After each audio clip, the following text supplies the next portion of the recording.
অংকনাছ recipe and লাইফষ্টাইলত আপোনাক স্বাগতম জনাইছোঁ। আজি মই বনাইছোঁ এটা ভেন্দি ৰেচিপি। চাওঁ আহকচোন মই এই ৰেচিপিটো কেনেকৈ বনালোঁ।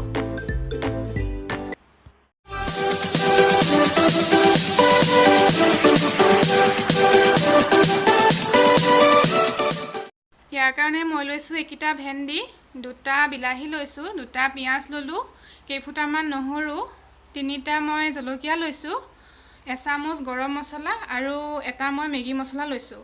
এতিয়া মই ভেন্দিখিনি কাটি ল'ম। ভেন্দিখিনি কাটোতে মন কৰিব ঠিক এনেদৰে কাটিব লাগিব, কাৰণ বেছি মিহি কৰিলে ভেন্দিখিনি বিজলুৱা হৈ যায় আৰু খাবলৈ ভাল নালাগে। মই এনেকৈ গোটেইখিনি ভেন্দি টুকুৰা কৰি ল'ম। ইয়াৰ পিছত মই বিলাহীকেইটাও এনেকৈ টুকুৰা কৰি কাটি ল'ম। আপোনালোকে বেছিও দিব পাৰে, নিজৰ জোখমতে বিলাহীটো দিব পাৰিব।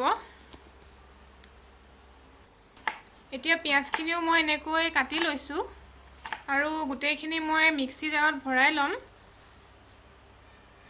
এতিয়া এটা মিহিকৈ মই পেষ্ট তৈয়াৰ কৰি লৈছোঁ। গেছৰ এটা মই কেৰাহী বহাই দিছোঁ। কেৰাহীটো গৰম হোৱাত ইয়াত মই অলপমান মিঠাতেল দি দিম। তেলখিনি গৰম হৈছে। এতিয়া মই ভেন্দিখিনি ইয়াতে দি দিছোঁ। ভেন্দিখিনি অকণমান ভাজি ল'ব লাগিব। মিনিমাম 5 মিনিট সময় মই ভেন্দিখিনি ভাজি ল'ম। অকণমান নিমখ দি দিছোঁ মই। নিমখ দিলে ভেন্দিখিনি সোৱাদটো ভাল হ'ব। এয়া মোৰ ভেন্দি ভাজা হৈ গৈছে। এতিয়া মই ভেন্দিখিনি এনেকৈ টুকি ৰাখিম। কেৰাহীত আকৌ অকণমান তেল দিলোঁ। তেলখিনি গৰম হোৱাত মই ইয়াত জলকীয়া 3টা দি দিম।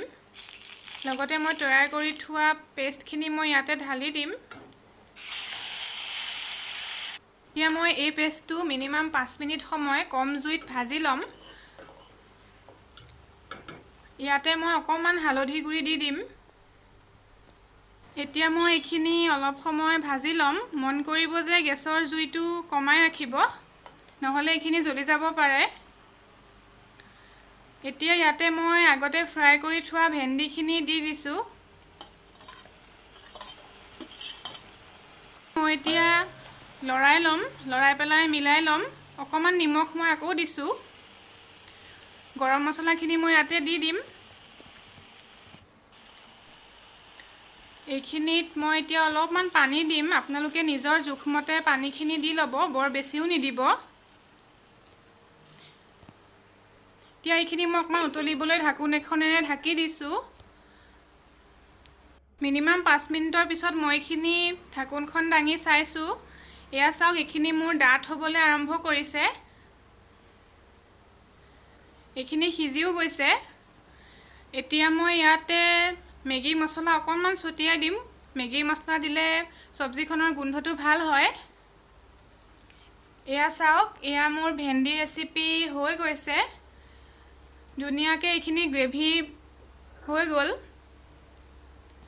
এতিয়া মই জুইৰ পৰা এইখিনি নমাই অকণমান ঠাণ্ডা হ'বলৈ দিম। এয়া চাওক, মোৰ ভেন্দি ৰেচিপি তৈয়াৰ হৈ গ'ল। আপোনালোকেও এবাৰ বনাই খাই চাব আৰু কেনেকুৱা লাগিলে মোক কমেণ্ট কৰি জনাব। এই ৰেচিপিটো যিসকল ব্যক্তিৰ চুগাৰ আছে তেওঁলোকেও খাব পাৰিব, কাৰণ মই ইয়াতে আলু ব্যৱহাৰ কৰা নাই আৰু ভেন্দি চুগাৰৰ বাবে বহুতেই ভাল হয়। লগতে মোৰ ভিডিঅ'সমূহ চাই ভাল পালে লাইক, কমেণ্ট আৰু শ্বেয়াৰ কৰিব আৰু মোৰ চেনেলটো ছাবস্ক্ৰাইব কৰিবলৈ নাপাহৰিব, যাতে মোৰ এনেকুৱা ধৰণৰ ভিডিঅ'সমূহ আপোনালোকে আগলৈও পাই থাকে। ধন্যবাদ।